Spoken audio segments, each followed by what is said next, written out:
જ્યારે પુત્રનો જન્મ થાય, બાળકનો જન્મ થાય, ત્યારે સૌભાગ્યવતી સ્ત્રીઓ જચ્ચા અને બચ્ચાના ગીત ગાવા માટે આવે છે.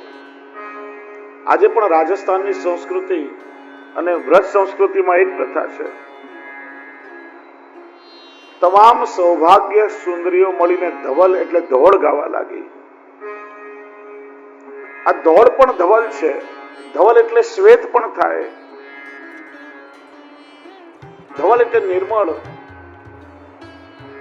આ ધોળ ધવલ એટલા માટે છે કેમ કે એમાં પ્રભુની નિર્મળ યશ અને કીર્તિનું ગાન કરવામાં આવે છે. કોઈએ ગાવાનું નથી કહ્યું. જ્યારે પોતાના પ્રાણનાથ પ્રગટ થયા હોય અને અંદરથી આનંદ ઉભરાતો હોય ત્યારે ગાવાનું કેવું ના પડે. ગીત અંદરથી પ્રગટ થવા લાગે. ગાવાનું કેવું પડે તો માનું ગાન થઈ રહ્યું છે, પણ જે અંદરથી પ્રગટ થાય ને એ કીર્તન કહેવાય.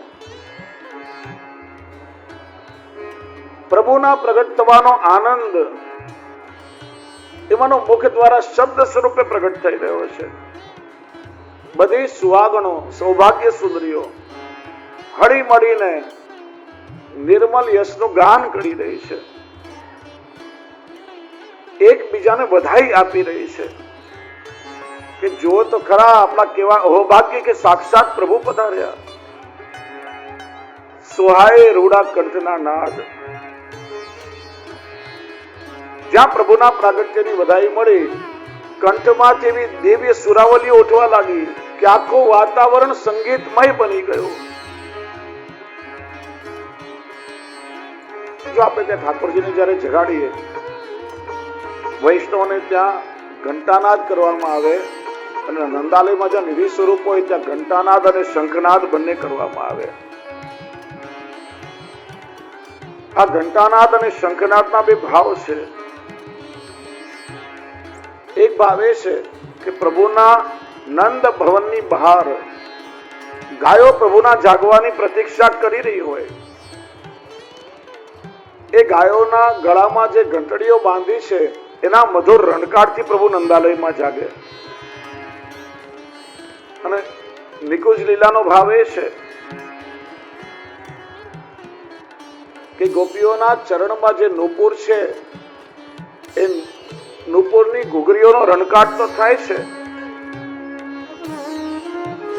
શંખ જેવા એના ગંભીર પડઘા પડી રહ્યા છે. એ ભાવથી શંખનાદ પણ થાય છે. નિકુંજમાં પ્રભુ બે પ્રકારે જાગે,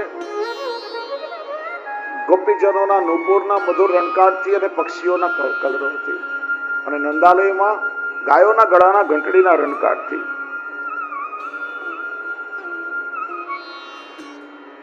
અહીં બધા સૌભાગ્યશાળી કે સૌભાગ્ય સુંદરીઓ મળી ધવલ ગાય. સામાન્ય રીતે એવી પ્રથા છે કે જે સુહાગણ હોય, પરણેલી સ્ત્રી હોય, એ સૌભાગ્યવતી કહેવાય. અને આપણે ત્યાં શુભ પ્રસંગ આવે ત્યારે કંકુ અક્ષત આદિ લઈ સૌભાગ્યવતી શુકન દેવા માટે આવે. પણ અહીં ભક્તિ માર્ગમાં સૌભાગ્યશાળી જીવો કોણ? તો કે જે પ્રભુના શરણે ગયા છે, જે પૂર્ણ પુરુષોત્તમને વરી ચૂક્યા છે. લૌકિકમાં તો સૌભાગ્ય જે પતિને આપણે માનીએ, આજે હોય ને કાલે ન પણ હોય. કેમ કે જે દેહ લઈને આવે છે એને દેહ છોડીને જવું પડે છે. ભક્તિ માર્ગમાં સૌભાગ્યવતી એ છે કે જે પ્રભુને વરી ચૂક્યા છે, જેનું સૌભાગ્ય શાશ્વત અને અલૌકિક સૌભાગ્ય છે, જેને ગોપી ભાવ સાકાર થઈ ગયો છે, જેને પ્રભુના સ્વરૂપમાં અલૌકિક સ્નેહ થઈ ગયો છે, એ સૌભાગ્યશાળી છે. એટલે આપણે કહીએ એક ભાગ્યશાળી ને બીજો સૌભાગ્યશાળી. વૈષ્ણવના ઘરે જન્મ થાય એ ભાગ્યશાળી, પણ વૈષ્ણવના ઘરે જન્મ લઈ અને પોતે વૈષ્ણવ થાય અને સેવામાં પરાયણ થાય એ સૌભાગ્યશાળી. બીજી રીતે જોઈએ તો જેના માથે ઠાકોરજી બિરાજે છે એ સૌભાગ્યશાળી. ભગવાનની સાથે બ્રહ્મ સંબંધ એટલે પ્રભુની સાથે વિવાહ છે ને. પ્રભુની સાથે વિવાહ કરે અને જેને પોતાના અલૌકિક પતિની સેવા મળે એ સૌભાગ્યશાળી. દાખલા તરીકે કોઈ કન્યાના લગ્ન થયા હોય, લગ્ન થયા ને 10 વર્ષ થઈ ગયા અને હજી પિયરમાં જ બેઠી છે, સાસરે જતી જ ના હોય, તો એને સૌભાગ્યશાળી કેમ કહેવાય? હા, વિવાહ થયા પછી જેને પતિનું સાનિધ્ય મળ્યું હોય, જેને પતિનો સહવાસ મળ્યો હોય એ સૌભાગ્યશાળી કહેવાય. એમ જેને બ્રહ્મ સંબંધ લઈ લીધું,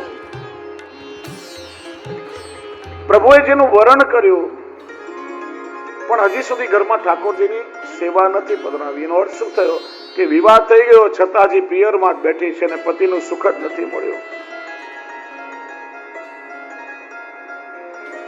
બ્રહ્મ સંબંધ લઈને ભગવત સેવાથી વંચિત યોગ્ય ન કહેવાય. ભલે તમારાથી વધારે ક્રિયાઓ ના થઈ શકે. આ પુષ્ટિ માર્ગ કેવલ ક્રિયાત્મક નથી. સેવાના કોઈ ચોક્કસ નિયમો નથી કે આ પ્રમાણે આ નિયમથી આ પદ્ધતિથી આટલી ક્રિયા કરો તો સેવા થાય. અરે પોતાના ઘરની વ્યવસ્થા પ્રમાણે ઠાકોરજીને પુષ્ટાવીને શુદ્ધ ભાવથી 2 ટોક મિશ્રીના ભલે ઘરમાં ધરતો હોય છતાં પણ એ વૈષ્ણવ સૌભાગ્યશાળી છે.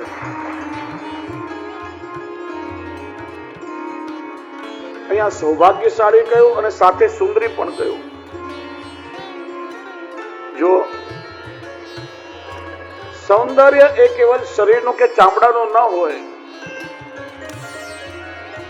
પણ જેનું મન પવિત્ર છે, જેના મનમાં ઉત્તમ ભાવો છે એ સુંદર છે. આહલાદ ઉપન્યો તે અંગો અંગણો. સમગ્ર પુષ્ટિ સૃષ્ટિના અસ્તિત્વમાં પ્રભુની પ્રાપ્તિનો આહલાદ છવાયો છે. આહલાદ એટલે આનંદ. એ ભગવતીઓના રોમ રોમમાં આનંદ સમાયો છે અને આનંદ એ રોકી ના રખાય. આનંદ એની મેળે પ્રગટ થવા લાગે. કથાઓમાં પણ તમે જો ભગવત પ્રાગટ્યનું વર્ણન સાંભળીને જ્યાં નંદ મહોત્સવ થાય કોઈને કેવું ના પડે કે બધા ઉભા થઈને મનાવો. અંદરથી આનંદ પ્રગટ થાય અને આનંદ બહાર દેખાવા પણ લાગે. એવી ધક્કામુક્કી થાય ને માઇકો પાડી દેવી છે, સ્ટેજ તોડી નાખે, પછી કઈ દેહ એનું ભાન ના રહે. એકબીજાનો હાથ પકડી તાળીઓ પાડતી જાય, ગોળ ગોળ ફરતી જાય ને મધુરા ગીત ગાતી જાય. આગળ વર્ણન કરી જા શ્રી ગુસાઈજી પ્રગટ થયા. એ સ્થાન સુતિકા સદન કહેવાય. સુતિકા સદનમાં હંમેશા અંધારું હોય, પણ જ્યાં શ્રી ગુસાઈજી પ્રગટ થયા એ સુતિકા સદનમાં અલૌકિક પ્રકાશ વ્યાપી રહ્યો છે.